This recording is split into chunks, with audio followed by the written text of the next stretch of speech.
Well, a little over a year ago, I made a video called Terminal Diagnosis, what happens when it's the end of the world, right? We have a personal terminal diagnosis, but what happens when we have a global terminal diagnosis? And it's been about a year. I made it last year on December 31st. And, I started thinking about how has that impacted me over this last year? How has that impacted you? And I wanted to answer that in this video today. So first we're just going to take a deep breath. The short version is there is no short version, so if you really want to know, you're going to have to listen to what's on the other side.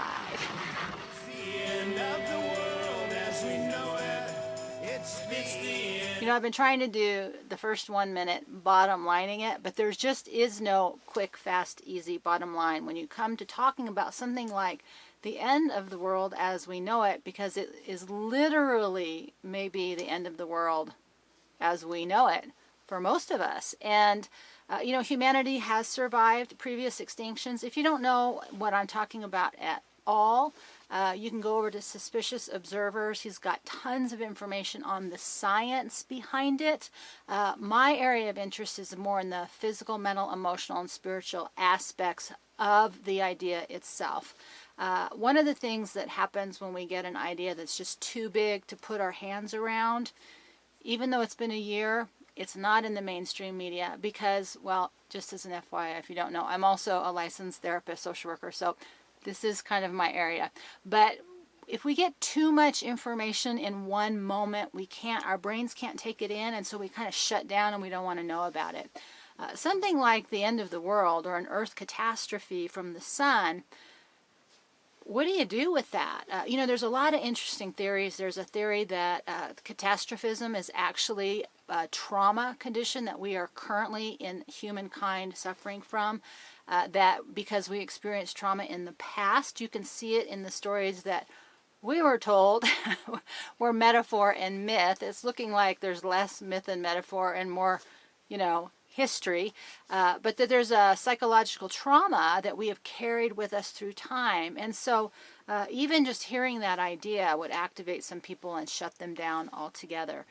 But the other thing that's probably even more important is when you hear about something that's too big for you to be personally responsible for, or what happens more often is you don't want to take personal responsibility, is you get really focused on the idea and the information and do almost zero internal work about what does that idea really mean. And I think that's basically what we've seen. We've seen a lot of science, we've seen a lot of opinions, we've seen a lot of debate, we've seen a lot of survival kind of stuff. What are the safe places? What are the plans? And it's not that those things don't have value, but when you're talking about something as significant as wiping out of the majority of Earth, depending on where you live on the planet, depending on what your government may or may not be doing, depending on how much your government likes you, those of us in America don't have a government that likes us.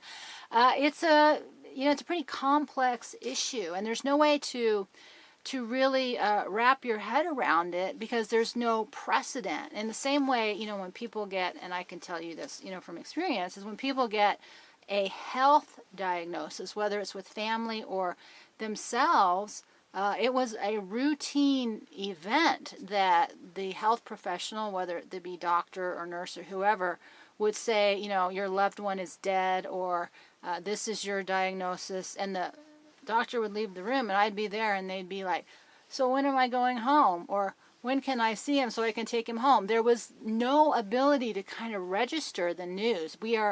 It's kind of a self-insulating shock. And so I thought I would just walk you through a little bit about how all that impacted me and where I've gone and what I've done and how I've minimized it in my own way. Because when it happened last year, when I rewatched that video, I remember what it felt like because I'd had a previous similar experience where something just in me went, like, this is true. I don't want it to be true.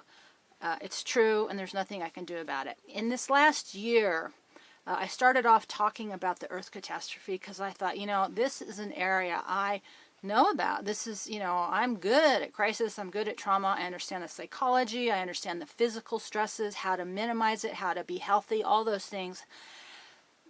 But I walked away from it because really all most people were interested in were the shock and awe of it all. And I still have people, leaving notes in my videos where I specifically talk about it, telling me about it as if I've never heard about it.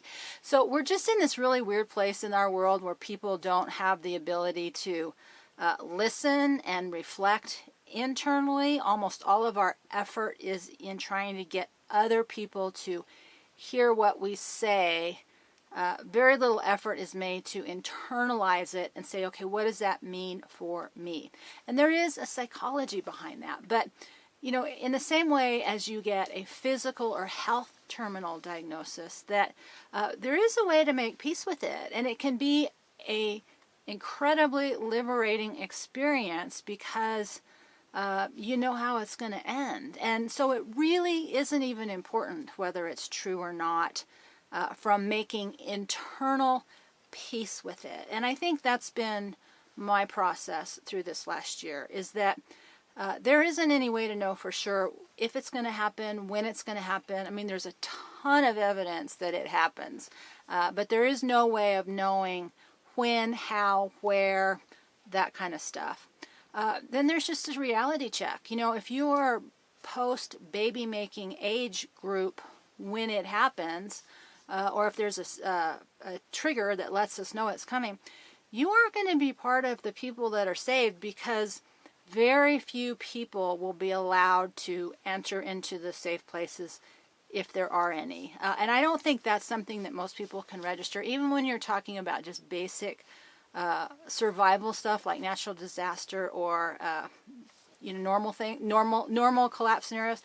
My experience has been that no matter how infirmed, disabled, limited people are, they still have this thing that they're going to be part of the group that survives, which is this great irony, because as humans, we do almost nothing for our own personal survival, individually, community-wise, and as a species. And I think, to me, that's been the most fascinating aspect of this idea from a big picture, emotional, spiritual perspective, is that it's a defining moment for humanity to decide if it values itself enough to survive, and survive in a way where we take our knowledge base with us versus having to just start over from scratch from whoever happens to be in the right place at the right time.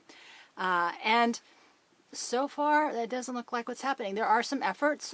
Suspicious Observers I see is trying to put together some kind of survival container of information, but I think that just really speaks to the bigger picture of do you even value life? Because right now, as humans, we're undergoing an extinction event that has nothing to do with the Earth or the Sun. We are in a catastrophic downslide right now, and there is no public outcry. It's really, I am fascinated with it. So to me, it represents just one more level of this question as species and individually. Are we going to survive? Is humanity going to survive? And so my real takeaway has been with my own work is to focus on this idea of staying human, because in my mind, the decision to survive has everything to do with if we value life itself. The whole concept between will you choose to stay human, the simple version is the AI-human conversation, but the reality is that under an Earth catastrophe, staying human means you value humanity enough to want the whole to survive. And there is no species that self-destructs the way humans do, that's as, except for viruses and parasites who suck up and kill their host, that's us. And we've lost whatever it is within us that seems to want to survive as a species, with the great irony being is that if the species doesn't survive, humans don't survive. And if humans don't survive, you don't survive, which then is brought up with that next thing I hear over and over and over again. I don't care. It's not my problem. I don't want to think about it. I'll let the younger generation handle it. And the second piece of that is it is your problem because that is part of our human character development. The test, every test and trial is a test of human character. And the second half of that is, yes, it's a test and it's a trial, but if everybody's freaking out, if the word gets out and things start to decompensate, you will absolutely care because systems will break down. There's all kinds of things that will happen. There's a show, I think it's a English show called Hard Sun that looks at that fact. It says the sun's going to implode, and it talks about what it would look like if the word got out that the sun was going to implode. I won't give away the ending because it's in the last episode, but you know, take a look. People don't do well when they think that there's an imminent threat to their survival. But we are all frogs in boiling water, and that there's an ongoing extinction event right now. And, you know, I will posit, if you don't care about what's happening to you now, what makes you think anybody's going to care about you with what's happening later? I think that this is a really powerful moment to take a hard look at ourselves, who we are, the decisions we make, and how much energy we want to put into preparing physically for something that might happen someday, that if you really looked at the science in it, isn't going to be you. It's going to be almost nobody. Versus how much time and effort are you putting into your life right now as we are being systematically exterminated? How much effort are you putting into staying human as a strong, mentally sane, emotionally stable human being? I'm just saying, to me that's the more interesting question. So it's been a year. I've made some kind of internal peace with it. I continue to make my work about quality of life right here and right now and focus on the things that I can control. I will say the biggest takeaway for me, though, was this idea of no legacy, right? So there would be nothing that would be physically historical of your existence. So how would you live if nobody ever knew your name, if nothing that you produced or created was ever seen or valued by anybody ever other than in our tiny window of existence? That everything we know and have done would be wiped. There would be no history. It would be extremely limited. To me, that was the more interesting process, that it just doesn't matter because there would be nobody here. Something to think about. So with that, we're going to take a deep breath. I'm going to say thank you for joining me. And if you really want to get busy and do the work of being strong, being sane, being stable, to be able to survive no matter what happens, because in my book, staying human, doing the work of being human is the answer to almost every question that's being faced with us as humanity at this moment in time. Links are below. And with that, my friends, I will see you next time.